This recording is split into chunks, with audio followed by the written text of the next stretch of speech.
வணக்க மக்களே, சட்டமன்ற கிடைக்கப்பட்ட மிக முக்கிய தகவல் ஒன்று வெளியாகி இருக்கிறதா? கூட்டணி முறிவு, திமுக நிர்வாகிகளாம் சந்திக்க தேமுதிகவினருக்கு தடையா? பிரேமலதா விஜயகாந்தின் அதிரடி உத்தரவு என்ன? வாங்க வீடியோவை முழுமாக்கலாம். அதாவது தமிழகத்தில் வரக்கூடிய இந்த 2026 சட்டமன்ற தேர்தலானது இன்னும் 2 மாதங்கள் மட்டுமே இருக்கும் நிலையில்தான் அனைத்து கட்சிகளுமே தங்கள் கூட்டணி தொகுதி பங்கிடன அரசுகளில் மும்பாரமாக செயல்பட தொடங்கிவிட்டதாம். அந்த வகையில் தான் தமிழகத்தில் கண்டிப்பாக இம்முறை 4 முனை போட்டி நிலவக்கூடிய சூழல் உருவாகி கொண்டிருக்கிறதா. அதாவது தமிழக சட்டமன்ற தேர்தல் என்பது நெருங்கி வரும் வேளையில் திமுக கூட்டணியிலே இடம்பெற்றுள்ள தேமுதிகவின் ஒரு அதிரடி முடிவுகள் என்பது அரசியல் வட்டாரத்திலே ஒரு பெரும் சலசலப்பை எல்லாம் ஏற்படுத்தியிருக்கிறதா.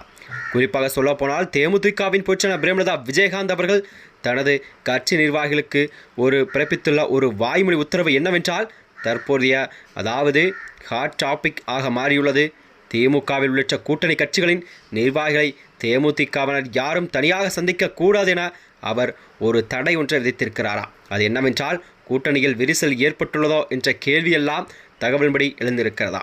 இந்த நிலையில்தான் சமீபத்தில் கடலூர் மாவட்டத்தில் தேமுதிகவின் பொதுச்செயலாளர் பிரேமலதா விஜயகாந்த் அவர்கள் ஆலோசனை கூட்டம் ஒன்றை நடத்தியுள்ளாரா.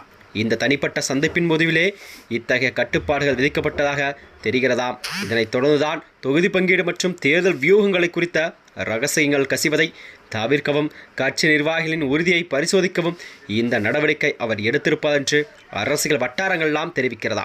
அது மட்டுமின்றி ஒருபுறமோ பேசப்பட்டாலும் இது கூட்டணி கட்சிகளுக்கிடையே ஒருவித இடைவெளியை உருவாக்கியிருக்கிறது. அதாவது 2026 சட்டமன்ற தேர்தல் என்பது விஜயகாந்த் மறைவுக்கு பிறகு தேமுதிக சந்திக்கும் முதல் சட்டமன்ற தேர்தல் என்பதால் கண்டிப்பாக இம்முறை தேமுதிகவுக்கு இந்த தேர்தல் ஒரு வாழ்வாசாவா என்ற நிலைப்பாட்டில்தான் காணப்பட்டு வருகிறதா. இந்நிலையில்தான் 2026 சட்டமன்ற தேர்தலில் திமுகவுடன் தனது கூட்டணி அறிவித்த தேமுதிகவானது அவர்கள் கேட்கும் தொகுதிகளை கண்டிப்பாக திமுக தலைமை அறிவித்ததாகவும் செய்திகள் வெளியிடப்பட்டுள்ளது. அது மட்டுமின்றி ஒரு ராஜ்யசபா பதவியானது விஜயபெருமாறனுக்கு கண்டிப்பாக இம்முறை அந்த எம்பி சீட்டானது உறுதியாக செய்யப்பட்ட நிலையில்தான் தேமுதிகவானது திமுகவுடன் கூட்டணி வைக்க அதிக வாய்ப்பு இருந்ததாகவே செய்திகள் பேசப்படுகிறது. இந்நிலையில்தான் தேமுதிகவின் இந்த திடீர் தடை உத்தரவையெல்லாம் அக்கட்சியின் தொண்டர்களை மட்டுமின்றி திமுக மேலிடத்தையும் ஒரு பெரும் அதிர்ச்சி ஆழ்த்தியிருக்கிறதா. பொதுவாகவே கூட்டணி கட்சிகளுக்கிடையே நிலவ வேண்டிய ஒருங்கிணைப்பு மற்றும் இணக்கமான சூழலுக்கு இத்தகைய கட்டுப்பாடுகள் என்பது ஒரு முட்டுக்கட்டையாக அமையும் என அரசியல் விமர்சகர்களெல்லாம் தங்கள் கருத்துக்களை தெரிவித்திருக்கிறார்கள்.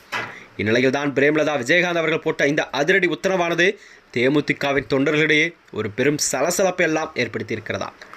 தேமுதிகவின் தொண்டர்கள் விரும்பும் கூட்டணி தான் எப்பொழுதும் தமிழகத்தில் கண்டிப்பாக தேமுதிக கூட்டணி அமைக்கும். அது மட்டுமின்றி அமைச்சரவையில் கூட தேமுதிகவின் தொண்டர்கள் இடம்பெறுவார் என்று கட்சியின் பொதுச்செயலாளர் பிரேமலதா விஜயகாந்த் அவர்கள் தெரிவித்திருக்கிறார். இந்நிலையில் தான் 2026 சட்டமன்ற தேர்தலில் அவர்கள் கேட்கும் தொகுதிகளை கண்டிப்பாக திமுக தலைமை அவருக்கு கொடுக்குமா என்ற நிலைப்பாட்டில் தான் இதை பார்க்கப்படுகிறதா. மேலும் இதுபோன்ற வீடியோக்களை தெரிந்து கொள்ள நமது சேனலை மறக்காமல் சப்ஸ்கிரைப் செய்து கொள்ளும். நன்றி, வணக்கம்.